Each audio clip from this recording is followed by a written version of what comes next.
नमस्कार साथियों, आज अपन इस वीडियो लेक्चर के अंदर बात करने वाले हैं आखिर कब आएगी फर्स्ट ग्रेड की वैकेंसी, कब होगी परीक्षा, कितनी आएगी पोस्ट, तैयारी का कितना समय मिलेगा।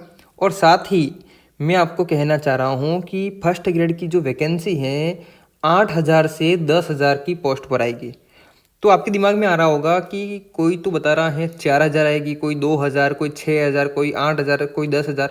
तो मैं ऐसा कैसे कॉन्फिडेंस के साथ में कह रहा हूँ, तो उसको अपन लास्ट में जब मैं पोस्ट का डिस्क्राइब करके बताऊंगा तो आपको खुद को लगने लग जाएगा कि इतनी तो पोस्ट आएगी ही आएगी।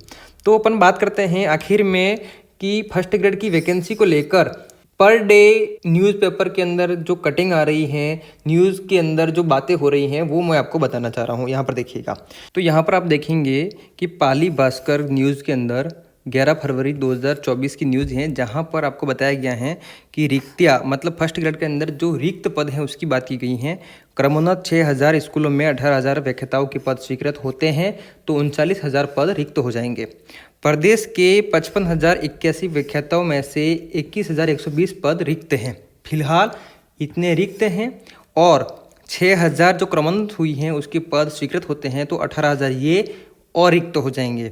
यहाँ पर क्लियर समझना जो मैं बताने जा रहा हूँ कि प्रदेश में 55,081 पद व्याख्याताओं के स्वीकृत हैं, कार्यरत 33,961 ही हैं, 21,120 पद रिक्त हैं।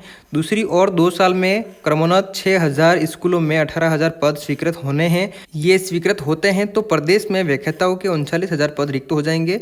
ऐसे में नई भर्तियों को लेकर दबाव बढ़ेगा, मतलब नई भर्ती फर्स्ट ग्रेड के लिए दबाव बढ़ेगा। ऐसे में फर्स्ट ग्रेड भर्ती के लिए दबाव बढ़ेगा। क्यों बढ़ेगा? क्योंकि 2 साल हो गए हैं क्रमोन्नत हुई, मतलब पहले 11वीं और फिर 12वीं, 11वीं और 12वीं 2 साल हो गए हैं, तीसरा साल होगा। और अगर जो क्रमोन्नत हुई हैं, जो 11वीं 12वीं के बच्चे हैं, उनके लिए लेक्चरर नहीं होंगे तो वो पढ़ेंगे कैसे? तो इसलिए वैकेंसी आना तय है। इस बात से आप समझ सकते हैं दबाव बढ़ेगा। और क्यों बढ़ेगा? क्योंकि 11वीं 12वीं वालों के लिए पढ़ाने वाले टीचर की ज़रूरत तो पड़ेगी। जब होंगे ही नहीं तो पढ़ाएगा कौन?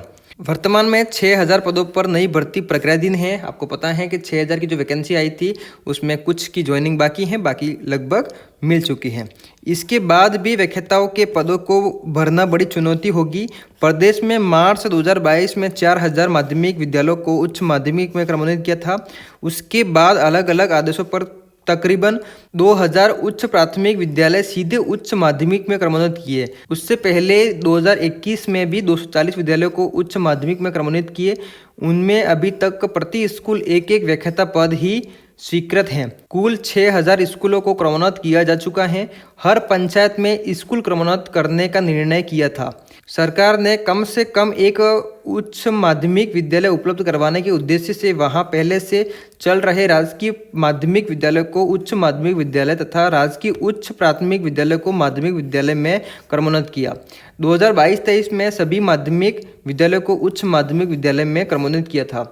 तो यहाँ पर आप समझना कि 2015 से पहले स्कूल क्रमोन्नत होने पर प्रति स्कूल 5 व्याख्याता पद स्वीकृत होते थे। अब देखिए, इसको जानते हैं अपन कि 2015 से पूर्व प्रत्येक उच्च माध्यमिक विद्यालय में एक संकाय के लिए 5-5 व्याख्याताओं पदों की स्वीकृति विद्यालय क्रमोन्नत के साथ हो जाती थी। लेकिन अब क्या हुआ है कि 2015 में लागू किए गए स्टाफिंग पैटर्न के तहत एक संकाय वाले उच्च माध्यमिक विद्यालयों में अनिवार्य विषयों हिंदी व अंग्रेजी के व्याख्याता पद समाप्त कर दिए गए हैं। इसके बाद से क्रमोन्नत होने वाले विद्यालयों में केवल वैकल्पिक विषयों के 3-3 व्याख्याता पद ही स्वीकृत किए जा रहे हैं। मतलब आपको समझ में आ गया, जो अंग्रेजी और हिंदी विषय जो अनिवार्य विषय की बात है वो पद समाप्त कर दिए गए हैं। अगर कोई विद्यालय क्रमोन्नत होता है उसमें 3 पद स्वीकृत होंगे। यहाँ पर एक खास बात और है कि 3 सत्र से बकाया है व्याख्याताओं की पदोन्नति होगी। रिक्त पदों में से 50% पद प्रति वर्ष होने वाली विभागीय पदोन्नति डीपीसी से भरते हैं। पिछले 3 सत्र से वरिष्ठ अध्यापक व व्याख्याता वर्ग की पदोन्नति भी बकाया चल रही है। तो यहाँ पर आप देख सकते हैं कि 50% तो आपकी प्रमोशन से भर जाते हैं, डीपीसी से भर जाते हैं, और 50% जो है वो एग्जाम थ्रू भर जाते हैं। तो ये बातें थी यहाँ पर खास। अब ये जो न्यूज़ हैं वो आज की हैं। इसको आप देख सकते हैं कि हर सरकार करती है वादा, पिछले 20 सालों में भर्ती एजेंसियां जारी नहीं कर सकी।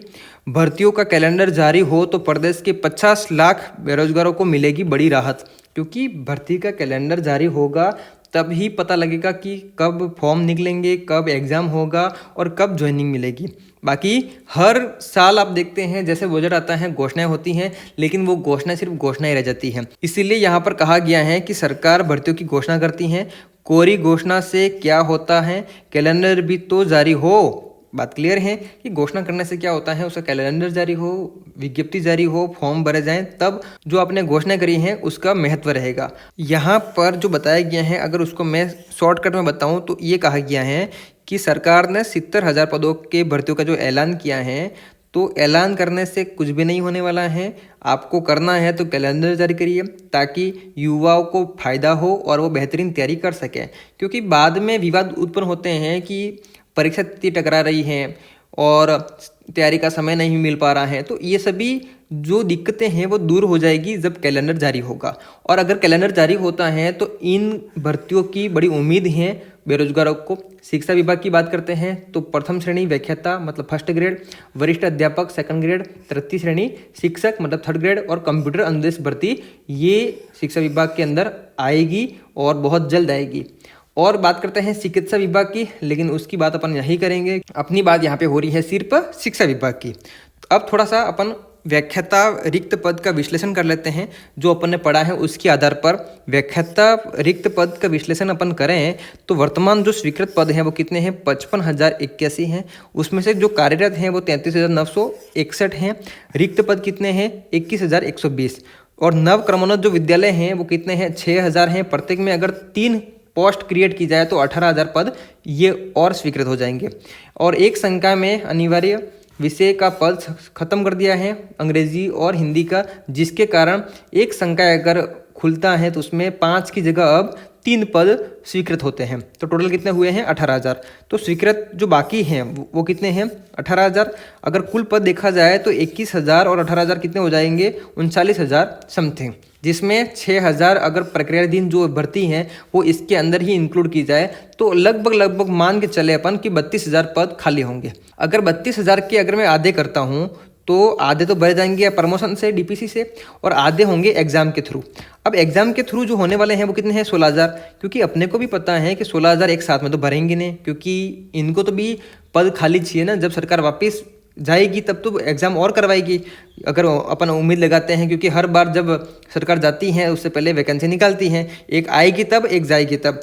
तो 16,000 पूरे तो नहीं करवा सकती हैं। अगर 16,000 के आधे भी मानो तो 8,000 होंगे, तो 8,000 तो करवा ही सकती हैं। साथ ही अगर बड़ी वैकेंसी लाना चाहे तो 10,000 तक करवा सकती हैं। तो 8 से 10,000 वैकेंसी आ सकती हैं। ये आप खुद ही डिसीजन ले सकते हैं, इसको समझ सकते हैं कि अब आपके माइंड में ये क्वेश्चन नहीं आना चाहिए कि कितने पदों पर वैकेंसी आएगी, क्योंकि आप कम से कम माने तो 8,000 और ज़्यादा से ज़्यादा माने तो 10,000। ठीक है, तो मुझे विश्वास है कि आपको जो मैंने जानकारी दी है, आपको एक मोटिवेट करने के पर्पज़ से ये वीडियो लेक्चर बनाया है मैंने, आपको अच्छा लगा होगा। अगर अच्छा लगा है वीडियो को लाइक करिएगा, कमेंट्स करिएगा, अपने दोस्तों को शेयर करिएगा। अब अपन जान लेते हैं कि कब होगी परीक्षा।